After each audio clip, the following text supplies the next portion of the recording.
was just watching that, and my producer's like, JB has new music. Really, really interesting, because I spoke to him, I think, early this year, last year, and we spoke about his music, his breakthrough song, you know, a lot would say, with Jackie, his growth as an artist, being here and there. So please go on our YouTube, go on our social media. You can get all of those videos with our past interviews.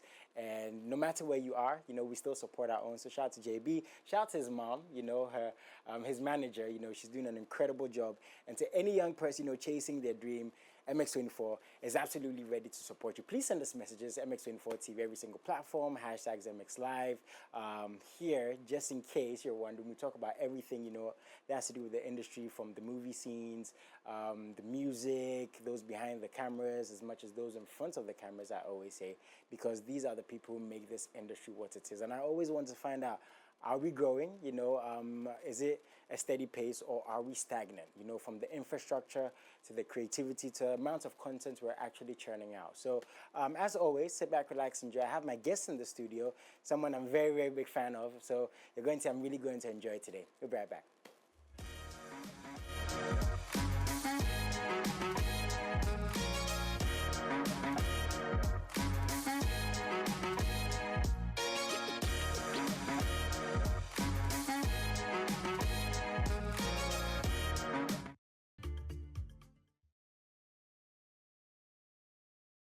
Wow, the coincidence, because I've been looking for Sophia myself. So to have, you know, a gentleman who made a music in reference to A Sophia, it seems like we've got a lot in common. But yes, I have that gentleman who made, you know, that music for years in his own way.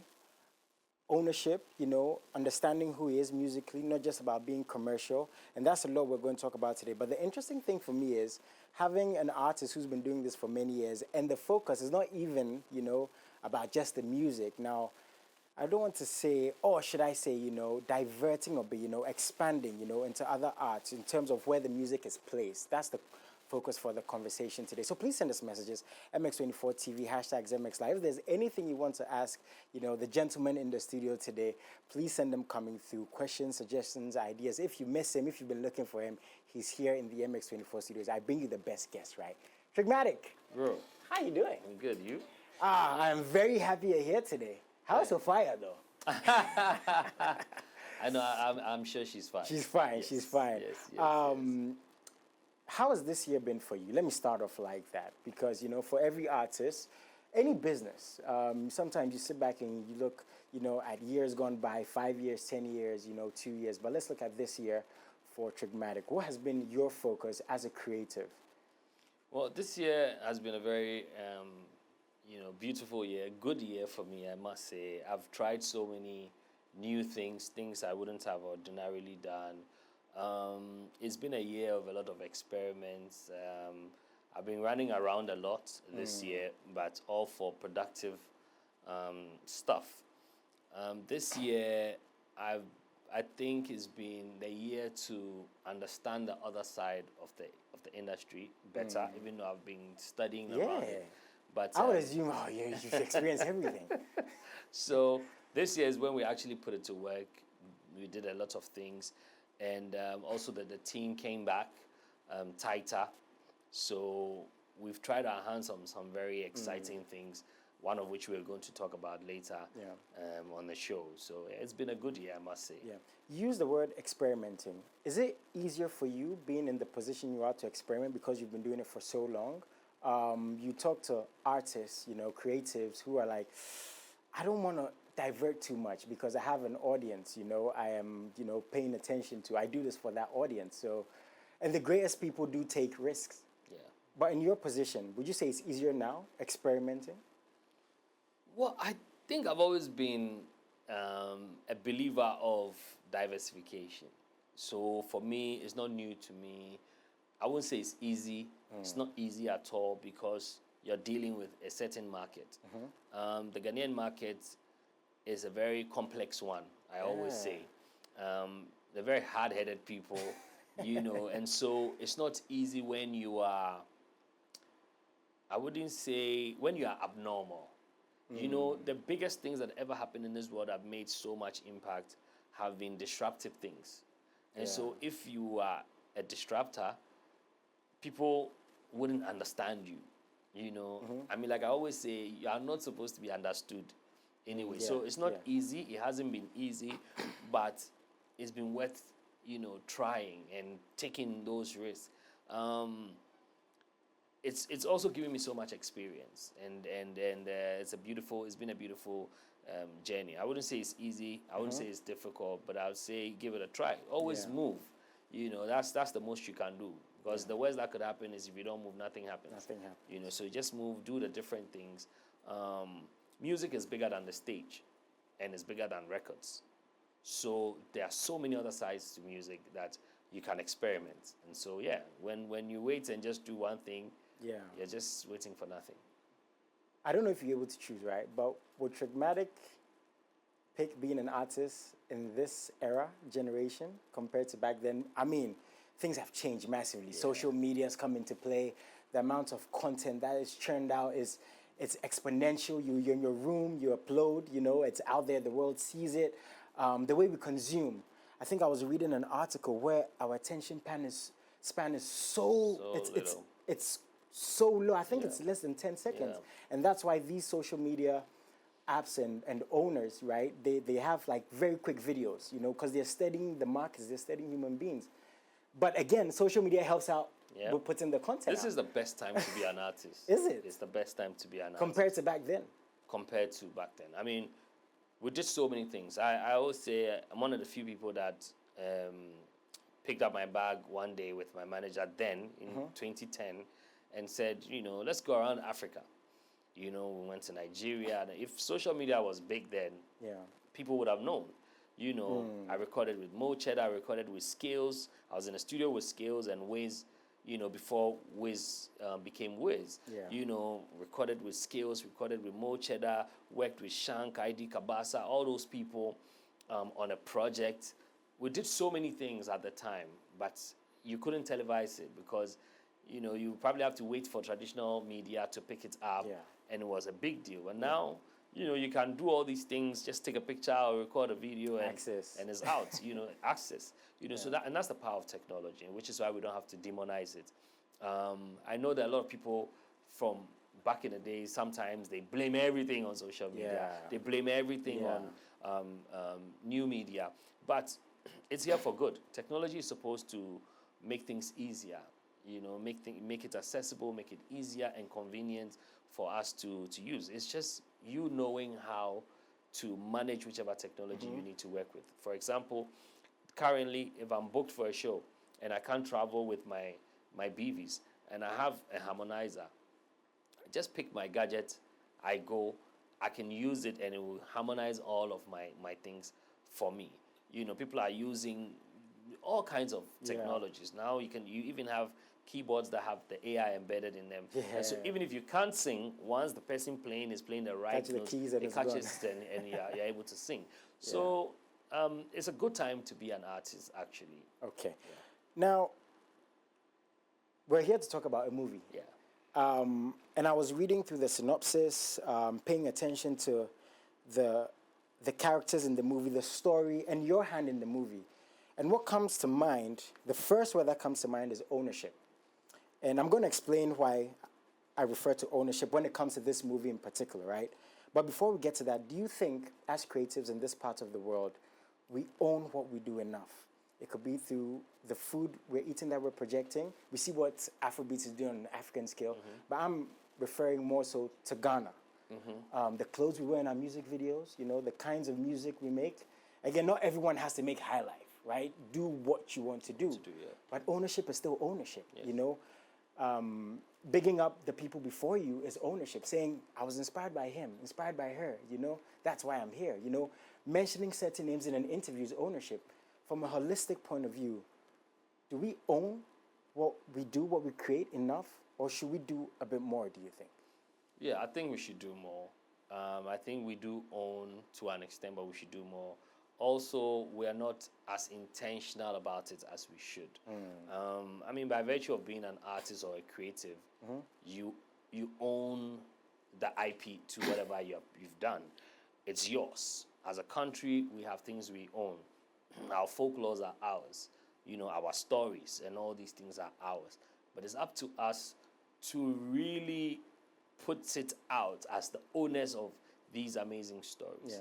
You know, and so we don't have to wait, and then the next time we see like a kente cloth in the movie, and you know, nobody tells anybody that the Maasai are from Kenya. You know, nobody tells you when you see a particular thing about a country, you know it's for them because they've been intentional about it. And so selling ourselves and selling the country commercially and putting it out there is very, very important. And you do that through things like music, storytelling, which is our films, and so many other things. But the biggest drivers that we have here currently will be films and music videos, which still comes to music and film. So it's something we can't drop the ball on. We can't do more. We should do more. And back to what I was saying about this movie, right? Now, this movie is called 9. And you were telling me about it. We're talking about, you know, the amount of cultural knowledge and investment that was put into this movie. And the reason why I said ownership is because even your hand in the movie, you made the music basically over 80% for this movie. And the first thing I said to you was, I remember back in the day, Nigerian movies, right? And the truth is always the truth. You can't deny when your brothers, your sisters are doing what they're doing the right way. People might say, oh, they appreciate their own. Again, ownership. And for a movie like this, is that what made you want to be a part of this when it comes to, you know, the values that this movie was projecting? Yeah, absolutely. I wouldn't say I got a chance to read the script, no, but I was even luckier to have seen the scenes that I was supposed to create the music for. And so, you know, it just stirred the excitement in me. I could see scenes that I wouldn't think I would find in a Ghanaian, you know, an African movie or film. So I was like, oh wow, this is next level. It's like me looking like a Marvel sort of you know scene, and I'm like, wow, you know, I'd love to work on this one. That's what actually brought the excitement, but also because I trusted the people behind it. Chris reached out.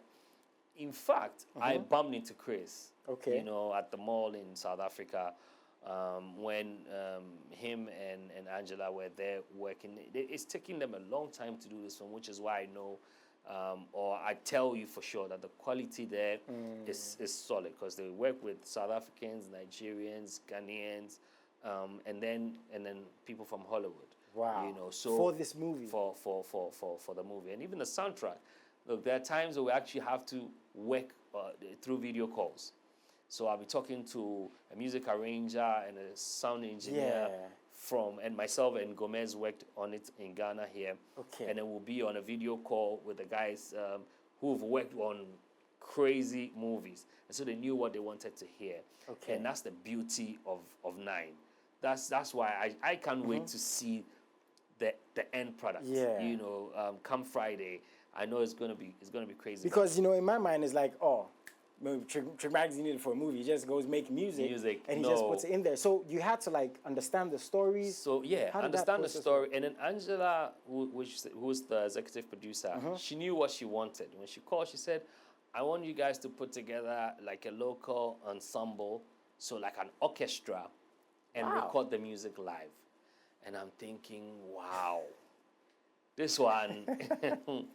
And I thank God for my journey, because a year before working on this one, I had worked with Womba Womba Africa, which is a group, and we worked the same studios where they did The Lion King, which is Abbey Road Studios in South Africa. And it was similar, you know, the weight of music they wanted us to create. And I was looking like a small boy like me, having to rearrange their old record into a new record for them. So that knowledge was very much used here. And thanks to people like Gomez, who understand what they're doing. Gomez have been scoring for a while. So when she said orchestra, I'm like, wow, this is going to be work. At that moment, was there any point where you're like, wow, what have I gotten myself into? Oh, yeah. After I'd agreed. After I agreed. Like, whoa. Yep. Because I was thinking, it means I have to coordinate like a 20-member group together with Gomez. And I'm thinking, Chale, if this one, it was just saying, oh, go to the studio and record. Yeah, record it just Another one, yeah. But then this, and so what we actually did was that we did a digital recording, and then we took it to the guys to listen so we can play it live. You know, so you had your percussions playing live, the fonton from, the tumpans, the dono, everything, the flutes. We actually got people from the symphony to play violins, and so everything was recorded live actually. And Trig, why do you think processes like this are necessary, are important? Because a lot of people might never know this, you know, about the orchestra. People will go and see this movie for an hour, 30 minutes, 2 hours. You know, like you said, we see Marvel movies, and the amount of production, if you're heavily invested in it, you go and say, wow. And you guys did all this, you know, for this movie that someone might see once or twice. Why are these processes, per your experience, important for this, for the industry as a whole? So, well, if you know where you want to take your product, you pay attention to standards. And I'm sure, I mean, this is not Angela's first production. And so she's done big films, as well as Chris, who's the director and an actor in the film. And so they respect the international standards. You can't beat that. You have to be able to, you can't drop the ball on that. You have to be able to meet up with those standards. Let me tell you a story. I did a short course in Spain some years back, I think like 2019 or so. I went together with a group from Ghana. And during that training, we went to a conservatory. And in one of the rooms, they were scoring a film. And it was a whole orchestra of about 40 to 45 or maybe 50 people looking on the screen. But I mean, they have the scores. So they had their scores there and playing to the scenes. So this is done, and it's how it's done. Yeah. So if you can do that, like you said, owning it, because if you're telling a story, you need every other element that makes the story believable or acceptable, or be able to consume it without struggle. You know, music brings out the emotions and everything, and so you think about a beautiful picture, but muting the sound, you will still not be able to enjoy it. And so it must be done, and it must be done well. And I really respect Angela for understanding what we do. And so when she came, she said, I want the instruments that you guys use here, and I want it played live. If we have more producers thinking like that, that means more employability. Because 20 people were employed to make that happen. Everybody got paid. Imagine if we have about 10 or 15 producers, active producers, following the same path. It means that you will not just focus on being on a stage or releasing a hit record, which has always been what we think makes a good musician. I mean, I'm friends with an artist in Southern Africa, but she's Zimbabwean, and she doesn't have a hit record, but she has songs in films like Blood and Water and all these films. And believe me, she lives well. You know, so these things open the other doors of employability when it comes to, you know, the ecosystem. And so I think that we need to encourage more executive producers, you know, like Angela White, so that, and also big ups to Chris. And I say Chris because I'm sure a lot of other producers have met people who are gatekeepers or industry enablers. However, they've said, let's bypass all these things and just, you know, make something quick and make it happen. But they wanted quality, and then they came for it. Even the studios where we recorded, you should see it. Man, now I want to see the movie. Yeah, man. So what we're going to do is we're going to go for a quick commercial break. When we get back, we're going to talk about how the fans can see, you know, this project that had so much effort put into it. We're going to show the trailers, and wow, incredible stuff. We'll be right back.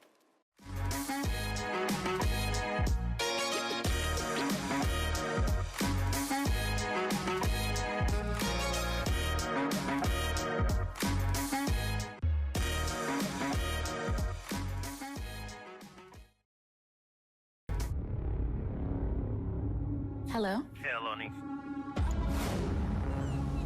Looking forward to seeing you. I can't wait to see you either. So I'll pick you up from Jason. You're still going out to meet him. I am scared for you. Lauren, you don't have to be scared for me. I'm sorry.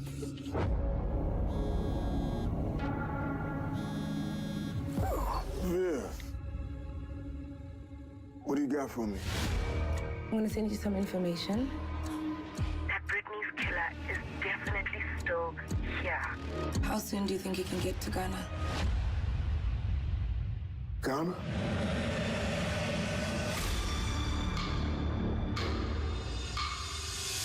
I told you this is very different. All of these murders are of a ritualistic nature. The body of a university student was discovered in the forest earlier today. She had some symbols carved into her skin. Exact same mark. This is pretty ancient and is common with the witchcraft practitioners, peers, or powerful guardians, healers. I mean, we know the suspect's relationship with Aloni, but how are Brittany and the other victims connected to that? She was with him the night she died. Why didn't you tell me that you saw Aloni the night she died? No, she stormed out and I ran after her. The prophecy says the Grand Witch will reign eternally. Did you see anything? What about the detective you brought in? Does he suspect anything? We have no idea what this guy is up to or what he's capable of. Let us be one and speak to her. The dark forces are never to be underestimated.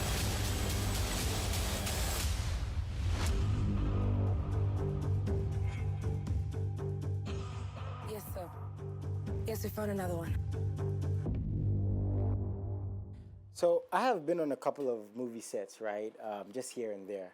And one thing I would always say when it comes to acting, now nobody's job is easy on no level, but when it comes to acting, please make sure you truly, truly love it. Because I feel like it's a craft where you have to be immersed to an extent where I've spoken to actors and actresses in Ghana where they told me, and this blew my mind, they had to see therapists after taking on certain roles, you know, of being abused or being abusive. So I'm sitting here and I'm seeing this, the visual effects where you're telling me about the orchestra, you know, traveling, Zoom calls just to get this together. And I'm mighty impressed. I mean, how would you describe, I don't know if you could, the experience? Like you sit back and now you see this, your music, the scores and everything. How's the feeling? Can you even describe? It's yeah. I mean, it's a great feeling, especially when. I mean, I remember when Angela said, you know, she was going to give me the opening scene and the end credit scene as well. Mm-hmm. I mean, that is it. If you follow films or anybody that's like a movie enthusiast, these are like the high points. You know, where the opening sound. Yeah. You know, announces, you know, it's like I feel like some Hans Zimmer or something, you know. It feels good. Yeah. I must be. Very fulfilling. Like I feel like, okay. That's nice. Now, the cast is wild. You know, I don't know how, you know, you guys do these and get all these people together. But, you know, Rosemary Zimu's on there, Siko Say, you know, Crisato, you know. Yeah. Crisato is Crisato. Juliet Ibrahim, Damian D. Smith, Kate Henshaw. Yeah. Chastity Saunders and Ajeti Anang. And there's even more, you know, in there. It's incredible. Did you know all these names, you know, as soon as you were on there? Yeah. And you know you were going to work with all of them? Yes. I mean, because I saw some of them, some of the scenes, even before it came. And I was blown away, just as you are. Yeah. The cast is just something else. And that's what happens when you have a good script. And then you also are well prepared. And I was listening to Chris when he was talking on Monday when we did the press event, and he mentioned something that stuck with me was trust, and that's what I've had with Chris for a very long time, and that's the same effect he had on Angela, and so I believe it's the same thing with getting all these incredible actors and actresses on this film, but most importantly, having a good story that, because I've heard actors say, I didn't want to do this film because I didn't like the script. Yeah. Or I didn't like, you know, a certain part of Yeah, the yeah, movie. yeah, So it means yeah, it means it's a good script because all yeah. these guys wouldn't want to put their jobs on the line Yes, for a yes. mediocre thing. Yes. And they knew how far that the film will go. Even before it's coming out, it's already been to a few festivals, film festivals, and it's just a doing of God, you know. I must say, it's I mean, yeah. I can't wait to see the movie. So the thing is, basically a detective, you know, has his daughter murdered, comes back to the motherland, investigations go on, there's witchcraft and all these and things. there's some crazy twists in Yeah. there So I'm seeing, and again, it goes back to ownership, what we're talking about, that, you know, Africa, you know, you see, oh, there's juju, there's scary stuff, but the way the story is being put out, like with a modern twist, as you're saying, I must say, without even seeing the movie, seems quite incredible. So big ups to you guys. I think you've done an incredible job. Again, I've not even seen the movie, but per what we've spoken about, I think you've done an incredible job getting this cast together. Amazing stuff. Can't wait to see it. Now it's premiering this Friday. 5 p.m. is actually the red carpet. Yes. And the world premiere is 7 p.m. Yes, 7 And all these stars are going to be there. They will be there. Wow. Even Rosemary is coming from South Africa, as well as the one from America is also coming. Okay. Everybody that was involved or that's involved in this film will be there. Yeah. And so you know, everyone if you have the chance. I don't even think this one has to be an if matter. You have to be there to experience, you know, the greatness that will be exhibited on 29th. Yeah. You know. Are you going to do more of these, you know? Yes. So this is actually not my first. This is actually not my first, but this is my first big one. So yeah, I'm hoping for more. Hopefully. We're They're hoping. judging by this, man, hopefully. So there are a couple of numbers to call if you guys want tickets. Now the ticket is just 100 Ghana cedis. Again, Silverbird Cinemas this Friday, November 29th. Red carpet is 5 p.m. World premiere is at 7 p.m. All the stars are going to be there. And there's a couple of numbers on the tickets you can call if you want more. Get some for a brother, sister, family members. The numbers are 0544 310 140 and 0544 310 132. So very, very simple numbers. Again, you can go on social media. I'm sure when you Google the movie 9, you're going to get all this information. And I don't know, is there anything we should add as to why people would want to see this movie? I mean, what have we not added? I mean, the last time I saw like a very action-packed film from Ghana, I think it will be Bukom something, Bukom Lion. I don't know if you would remember. I'm a bit old school. I'm young, but I'm very old school. Bukom Lion. I thought it was incredible, but this, I mean, that's on a lighter note, but on a more serious note, it's action-packed. Besides the whole story aspect of it, I've always said that, I want to see like an action film where, you know, you can actually see the stunts. And this one, you can actually see the actors doing the stunts. Yeah. You know, so all these beautiful queens, the 9, they're actually kicking as they should. They're hitting as they should, using the swords and everything. I'm a big shout to Pascal. He did a great job with grooming them, getting their stunts, you know, working. Because there's this one girl that used a double knife that you should look out for when you come. Holy smokes. I love the way she holds Yeah, I mean, the I knife. use nunchucks, so maybe I can go ahead. If I use it, I'll hit my own face. Yeah, I don't want to try. I mean, I do have to big up you guys. And one thing I've gotten from the whole conversation goes back to what we said earlier on is ownership. From the story that's being put out there, from the characters involved, from the music. I mean, it has you on there and everything else. I have to say big up to the cast, the crew, those we don't see, you know. These names you're mentioning, people might not know. I'm sure people might walk by Angela White and not know who she is, but they will enjoy her movie. Yeah. So we have to big her up. And to anyone else, you know, in the space who is trying their own way, because it goes back to the conversation of finances and, you know, getting people together, you know. Whenever somebody says, I'm an actor, the first thing we say, and? You know, what else do you do? It shouldn't be so, because people live off this elsewhere. So stuff like these, you know, touch lives, like you said.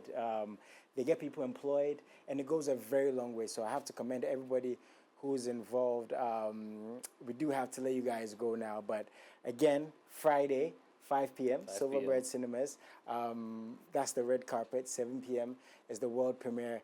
Please come through and see the movie. Oh, and I nearly forgot. That's what I was trying to remember. So, being as wonderful as we are, I want to give out tickets. Great. So please go and comment on our most recent post. We have 3 tickets to give out. My producer's going to go through and give out these tickets.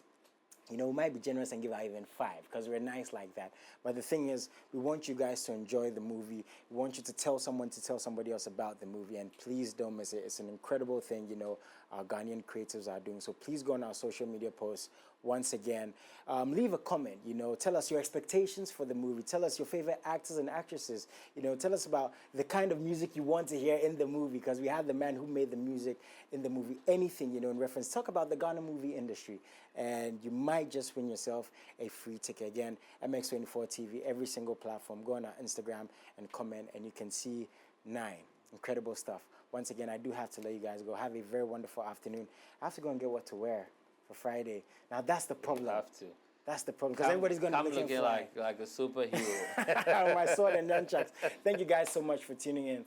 Thank you so much. It's always nice a blessing. one. I appreciate you guys. Have a very wonderful afternoon.